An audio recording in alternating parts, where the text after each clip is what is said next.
Good morning, John David. Morning. Nice to see you again this year. Likewise. Thank you very much. How do you feel? Very good. Very good. Happy to see you. This year, I feel that your stand is quite different than before, and it's red color, which is representative for the passion of Italy for Ferrari. And what it stands for this year? We wanted to, especially if you look at the top of the stand, it looks like a factory, like an old Italian factory. So we wanted to combine the history, and behind me there's a museum. Okay. So the idea is to have this reflection of 80 years of manufacturing skills. That's good. Impressive. And before we have the official interview, I'm gonna send you the gift from China.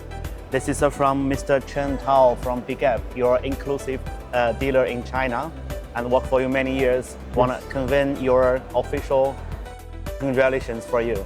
Thank you very much. Thank you. It's a big honor. Thank you. Thank you. Beautiful. Quite traditional decoration plate in China. Wow, I am very honored. Thank you very much for bringing this on behalf of Big Up. Also my pleasure. So, how do you feel this year? Good, good. It's a great year. The industry in Europe is not always very happy, but the people are here. The day is beautiful, and we have a lot of visitors. So the interest in our industry is still very strong, and I'm happy about it. So this year is 80 years of anniversary for Fiamma. What does it mean, 80 years? For me, it's not always easy because I am not 80 years. I'm only half. I am 42, so it's very humbling because it's two generations before me that have created this company, and it's a beautiful milestone. But I have to be humble and understand that I have to play my part for the next 80 years. Yes, wow. And you start from 1945, so now it's 2025, 80 years. Do you think there is a similarity, or what is different from that time until now, and what is kept same from the beginning until now?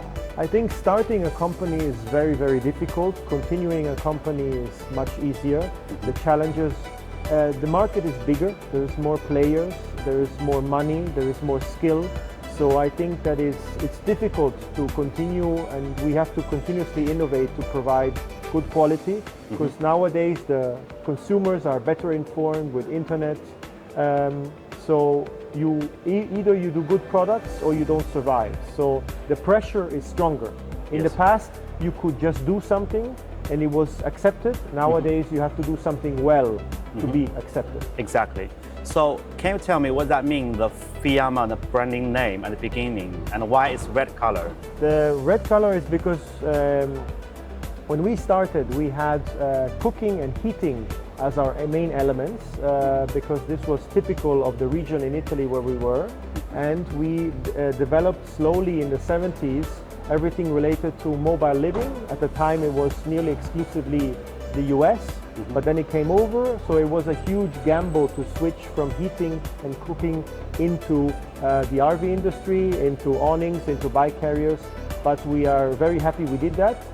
So we invented the awnings with legs in 1983. So there's many things that we invented, and we continue to sell to this day. So we're very proud of having made that switch. But the name originally comes from the word flame because of the cookers and the heating.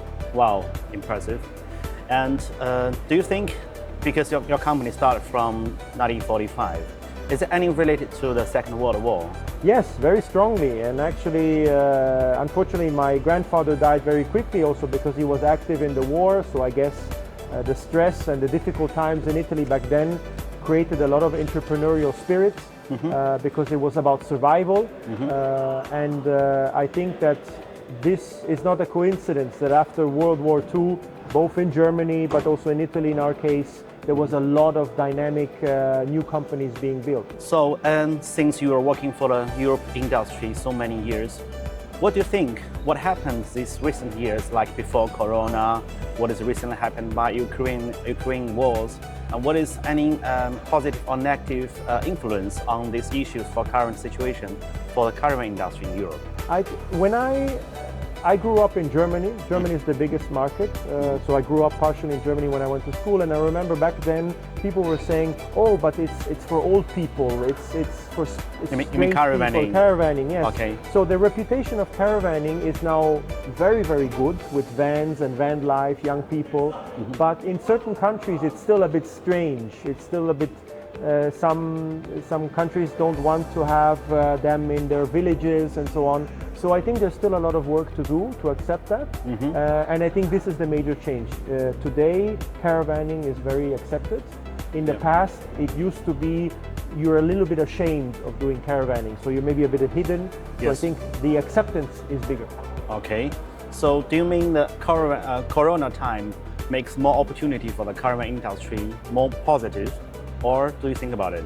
Yes, because I think that our industry was always very good, but people had to discover it. And during Corona, there was the difficulties of traveling. So people were saying, oh, I want to travel, just give me something, I want to travel. So for example, people that were wanting to buy a van all of a sudden said, okay, I accept a caravan also, which is today not possible anymore. But they wanted to have that and they discovered. So I think that people then said, oh, this is great. So I continue doing that. So Corona pushed many customers into our industry and they're still here today. Wow, cool. So what kind of innovation products you bring Fiamma this year today on the show? I believe a lot that innovation is continuous innovation every single day. So we have new products like our roof tent and others, and we have the new steps. But what I firmly believe in is improving, like we see here, we have different versions on the stand. Later we will have a show of changing the product continuously, the finish, the quality, and the specifications. Sometimes, for example, with a bike carrier, we have now, you can put 5 kilos more, 35 to 40. These small changes continuously over time for me are very important. So I know you for many years, and I know you have visited China, caravan industry, or any other cities many times. So I was thinking about how do you evaluate China market, I mean caravan market or camping market? I think the Chinese market has been a bit like the AI of today and maybe internet in the 90s. It's the future. It's a huge market. There's a lot of people, a lot of interest. The country is beautiful. But if you expect all the success immediately, then of course you have a boom and then it goes down again, a bit like AI today. AI will be the future, but at the moment it's slowing down because too many people were impatient. Exactly. So I think that China is going to be a great market, but I say to everybody non-Chinese, be patient. Yes. So as you know, there are many Chinese exhibitors or even the wholesale caravan come to extend the show of Caravan Düsseldorf. How do you think about what is challenges or what is opportunities for Chinese exhibitors come to Europe? I think the Chinese, if they come in a country or if Germans go to somewhere, you need to be special.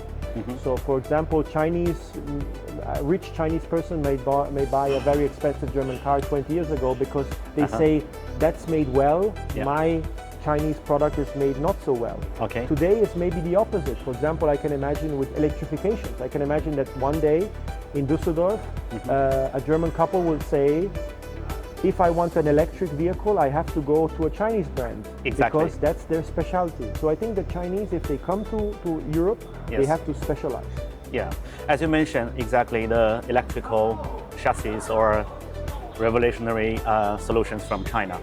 What do you think about in the future for the caravan industry, the electrical train in the future? Will happen or is it on the way?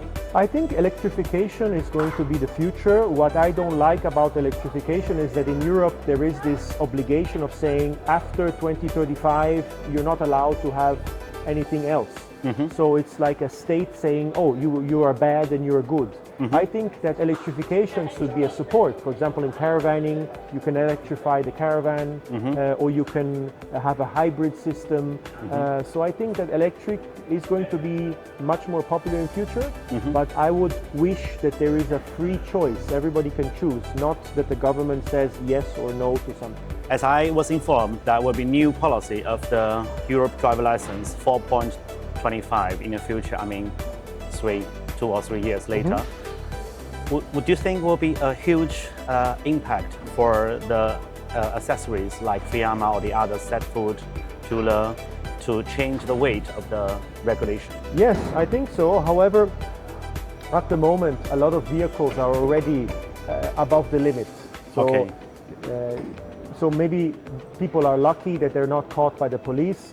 So, and between 3.5 and 4.25, there's not that much of a difference. Yes. So it's a bit like having 100 euros or yuan more, and then all of a sudden you go shopping like crazy. You don't have money anyway. So it depends. I think that this is a good sign. It's positive.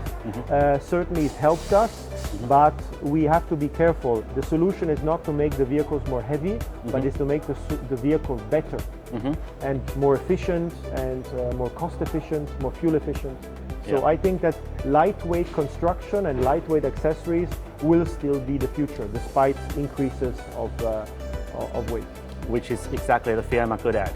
Yes, we work in aluminum, and we're very popular in the US since a couple of years. We're used to be because the Americans are realizing you don't need to have a huge vehicle to be happy. You can have a smaller one, which is better in cities, which consumes less fuel, because the running costs of a caravan is also very important. Of course. For families, to be able to enjoy. So lightweight and cost efficiency is key. Of course. So for the 80 years celebration for Fiamma, special meaning. I think you have some special tough time. I mean, some stories you want to share to the audience in the past. Sometimes very difficult, that is not easy to get through. I probably could say, because we are in Düsseldorf, this important show, I find the first day always very tough. Okay. Because you see our products and you see everybody else, and you have this impression that everybody else is so much better. Yes. So it's a bit like, I don't know, dressing up nicely and going out and saying, oh, everybody else looks more handsome and is more care, or the car is better of your friend.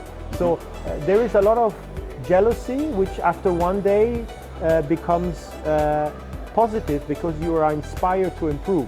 Yes. Because if we improve our products because somebody else improves and then they improve, in the end, the winner is the consumer. Yes. Because the consumer then maybe in 2, 3, 5 years can have more choice, better price, better quality.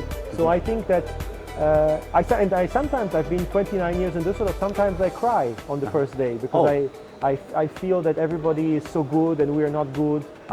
So it pushes me to improve, but sometimes it can be tough, yes. All right, good to know it. Even for Fiamma, such a famous brand, you feel cry on the first day. Sometimes, yes. Yes, humbling, I respect. So I know you are the chairman of the Europe accessories industry, and I think most of the Chinese doesn't know there is an association of the accessories. So what does that mean? What does the association doing, the jobs or special functioning for the caravan industry? So the main goal is to work together because working together as competitors is not legal if you do it every day. But if we get together in a room and like we did yesterday, we had the latest meeting and we discuss about the industry, we discuss about the futures, we are prepared, because for example at the moment there is a bit of overstock situation in Germany. Some companies are closing for some weeks to slow down production. And if we collectively share that information, we can be ready, we can keep the employees, the stocks and everything. Instead, if everybody is blind and makes mistakes, we can then have problems. So the idea is to collaborate together, to share market knowledge and to be prepared for the future. You're right. So if I let you use 3 words to summarize the history of Fiamma or philosophy of Fiamma, what it will be? Quality, passion, and patience. Patience. So what do you mean exactly, patience? I noticed that whenever I want to do something quickly, or somebody expects something quickly from us, it never works well. Patience is for me the key to provide something that is long-lasting, quality, and is satisfaction. Very good, very good. Okay, so that's all the interview today, and thank you for your interview and for your time, and congratulations again. Hopefully we can see you again in China for the AIC show next year. Yes, I already booked my flight. I'm very happy, and I am slowly but surely getting used to even spicier foods. So I am enjoying China more and more every time. That's why you come to Düsseldorf, because there are many original Chinese restaurants in Düsseldorf. Yes. There are many Chinese companies which is popular for the Chinese local food. Yes. All right. Thank you very much for your questions. Thank you for your Thank time. you. Thank you very much. Thank you.